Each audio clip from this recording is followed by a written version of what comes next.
Hello student, एक बार फिर से आपका स्वागत है आपके अपने स्मार्ट स्टडी क्लासेस में।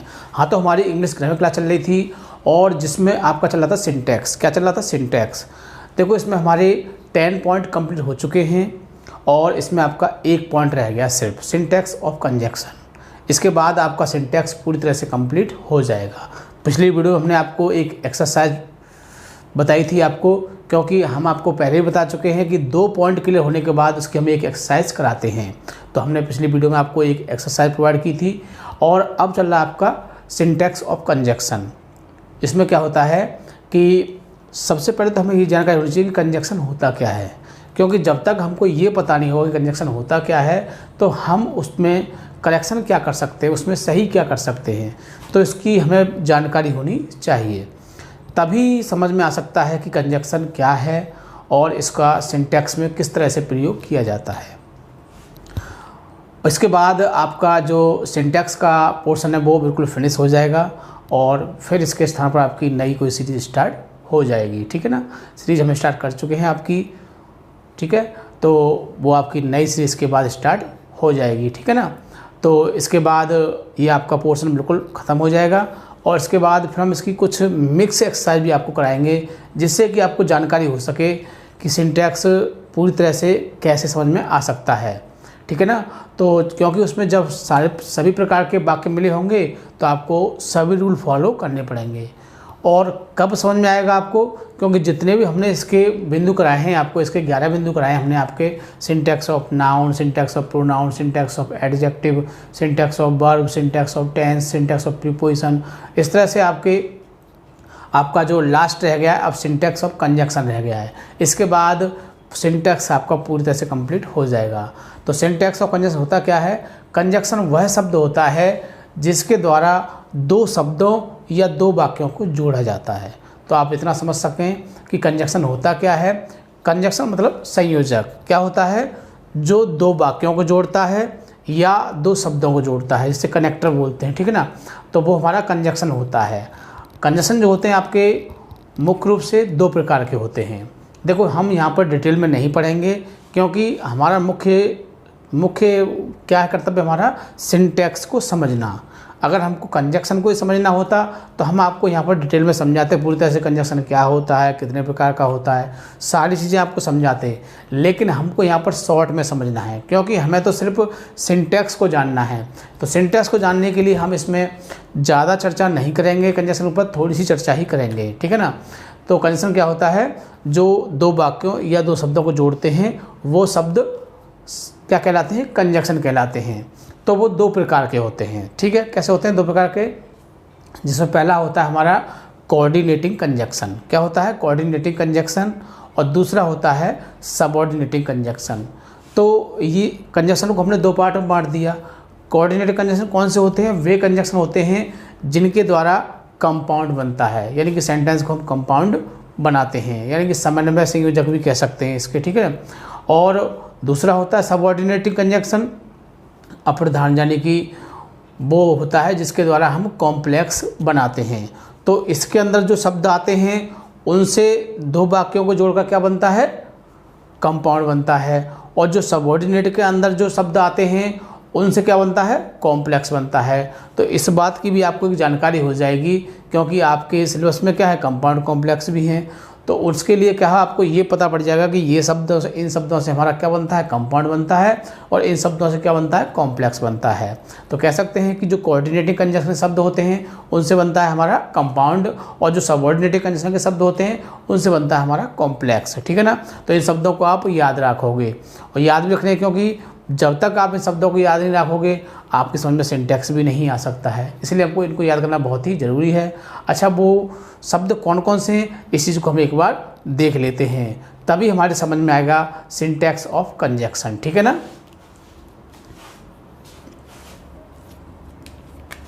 क्लास 12th इंग्लिश ग्रामर, यानी कि 12th क्लास की इंग्लिश ग्रामर, इसमें चल रहा है आपका सिंटैक्स, जिसका मतलब क्या होता है? वाक्यों को शुद्ध करना। क्या होता है? वाक्यों को शुद्ध करना, क्योंकि वाक्य में कुछ गलतियां होती हैं और उसे सही करना सिंटैक्स कहलाता है। 10 पॉइंट आपके कंप्लीट हो चुके हैं, लास्ट पॉइंट रह गया आपका सिंटैक्स ऑफ कंजंक्शन। ठीक है ना, तो क्या है? Syntax of conjunction. इसमें देखो हमने कुछ नोट में लिखा है जिसको आप ध्यान से देख सकते हो। जिन शब्दों के द्वारा दो वाक्यों या दो शब्दों को जोड़ा जाता है उसे कंजक्शन कहते हैं, संयोजन या संयोजक कहते हैं। किसे? जिससे हम दो वाक्यों को जोड़ें या दो शब्दों को जोड़ें।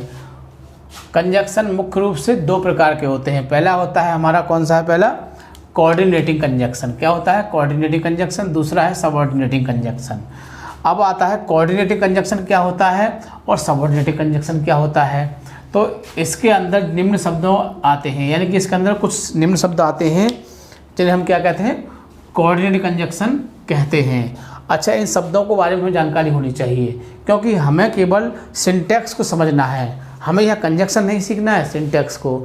तो सिंटैक्स समझना है तो हम इसको शॉर्ट में ही आपको समझाएंगे, ठीक है। देखो इसके अंदर कौन शब्द आते हैं? जैसे बट, एंड है, वट है, for, or, nor, also, either or, yet, neither, nor, as well as, both, and, still, else, otherwise, etc.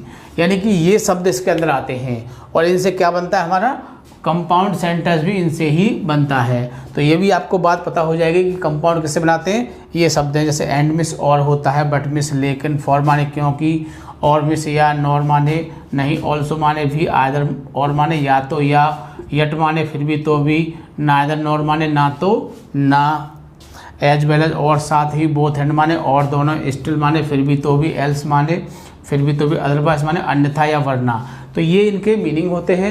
इनको हम पहले भी आपको करा चुके हैं जब हमने आपको कॉम्प्लेक्स कंपाउंड पढ़ाए थे, ठीक है।